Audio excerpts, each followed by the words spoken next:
ನಮಸ್ಕಾರ, ನೀವು ನೋಡ್ತಾ ಇದ್ದೀರಾ ನ್ಯೂಸ್ ಫಸ್ಟ್. ನಾನು ಉಷಾ.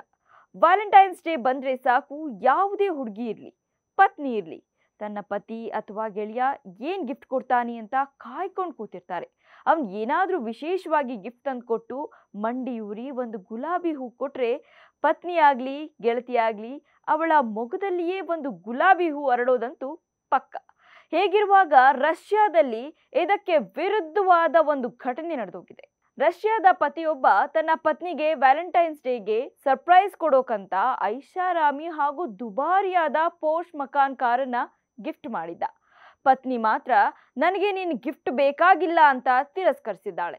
ಇಷ್ಟಕ್ಕೆ ರೊಚ್ಚಿಗೆದ್ದ ಪತಿ ಇಡೀ ಕಾರನ್ನ ಕಸದ ಗುಂಡಿಗೆ ತಗೊಂಡೋಗಿ ಎಸೆದಿದ್ದಾನೆ. ಗಾರ್ಬೇಜ್ ಕಂಟೈನರ್ನಲ್ಲಿ ಎಸೆದ ದುಬಾರಿ ಕಾರು ಈಗ ಸೋಷಿಯಲ್ ಮೀಡಿಯಾದಲ್ಲಿ ವೈರಲ್ ಆಗಿದೆ. ಅಷ್ಟೇ ಅಲ್ಲ, ಪ್ರವಾಸಿಗರು ಭೇಟಿ ನೀಡುವ ನೆಚ್ಚಿನ ತಾಣವಾಗಿಯೂ ಕೂಡ ಬದಲಾಗೋಗಿದೆ. ಸ್ಥಳೀಯ ಮಾಧ್ಯಮಗಳು ಮಾಡಿರೋ ವರದಿ ಪ್ರಕಾರ ಇತ್ತೀಚೆಗೆ ಪತಿ ಹಾಗೂ ಪತ್ನಿ ನಡುವೆ ಒಂದಷ್ಟು ವಿಷಯಗಳಿಗೆ ಭಿನ್ನಾಭಿಪ್ರಾಯ ಬರ್ತಾ ಇತ್ತು. ಇದನ್ನ ತಣ್ಣಗ್ ಮಾಡೋಕೆ ಹಾಗೂ ಪತ್ನಿಯನ್ನ ಖುಷಿ ಪಡಿಸೋಕೆ ಸುಮಾರು 27 ಲಕ್ಷ ರೂಪಾಯಿ ಬೆಲೆ ಬಾಳುವ ಪೋರ್ಷ್ ಮಕಾನ್ ಕಾರನ್ನ ಸರ್ಪ್ರೈಸ್ ಹಾಗೂ ವ್ಯಾಲೆಂಟೈನ್ಸ್ ಡೇ ಗಿಫ್ಟ್ ಆಗಿ ತಂದಿದ್ದಾನೆ. ಆದ್ರೆ ಪತ್ನಿ ಮಾತ್ರ ಅದನ್ನ ಸ್ವೀಕರಿಸೋಕೆ ಒಪ್ಕೊಂಡಿಲ್ಲ. ಇದರಿಂದ ರೊಚ್ಚಿಗೆದ್ದ ಪತಿ ಇಡೀ ಕಾರನ್ನ ಕ್ರೇನ್ ಸಹಾಯದಿಂದ ಎತ್ತಿ ಗಾರ್ಬೇಜ್ ಕಂಟೈನರ್ ಒಳಗೆ ಎಸೆದಿದ್ದಾನೆ. ಮಹಿಳಾ ದಿನಾಚರಣೆಯಂದು ಮನೆಯಲ್ಲಿ ಅಪಘಾತವಾಗಿ ಕೆಟ್ಟು ನಿಂತಿದ್ದ ಕಾರನ್ನ ರಿಪೇರಿ ಮಾಡಿಸಿ ಮಾರ್ಚ್ 8 ಮಹಿಳಾ ದಿನಾಚರಣೆ ಇದೆಯಲ್ಲ, ಅವತ್ತು ಗಿಫ್ಟ್ ಕೊಡೋಣ ಅಂತ ಅವನು ಪ್ಲಾನ್ ಮಾಡಿದ್ದ. ಆದ್ರೆ ಅದು ಲೇಟ್ ಆಗುತ್ತೆ ಅಂತ ಅನ್ಕೊಂಡು ವ್ಯಾಲೆಂಟೈನ್ಸ್ ಡೇ ದಿನಾನೇ ಹೊಸ ಕಾರನ್ನ ಗಿಫ್ಟ್ ಮಾಡೋಕೆ ಪ್ರಯತ್ನ ಪಟ್ಟ.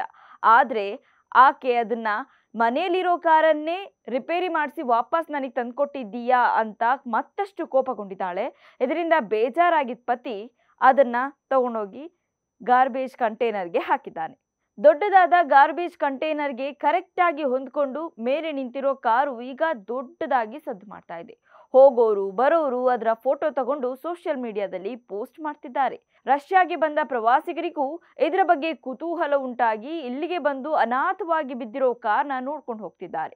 ಇಷ್ಟಾದ್ರೂ ಇಂದಿಗೂ ಆ ಕಾರನ್ನ ವಾಪಸ್ ತಗೊಂಡು ಹೋಗೋಕೆ ಮಾಲೀಕ ಬಂದೇ ಇಲ್ಲ. ಆ ವ್ಯಕ್ತಿಯ ಸ್ನೇಹಿತ ಇದರ ಬಗ್ಗೆ ಮಾಧ್ಯಮಗಳೊಂದಿಗೆ ಮಾತನಾಡಿದ್ದಾರೆ. ತನ್ನ ಮದುವೆಯನ್ನ ಉಳಿಸ್ಕೊಳ್ಳೋಕೆ ತನ್ನ ಸ್ನೇಹಿತ ತುಂಬಾ ಪ್ರಯತ್ನ ಪಟ್ಟ.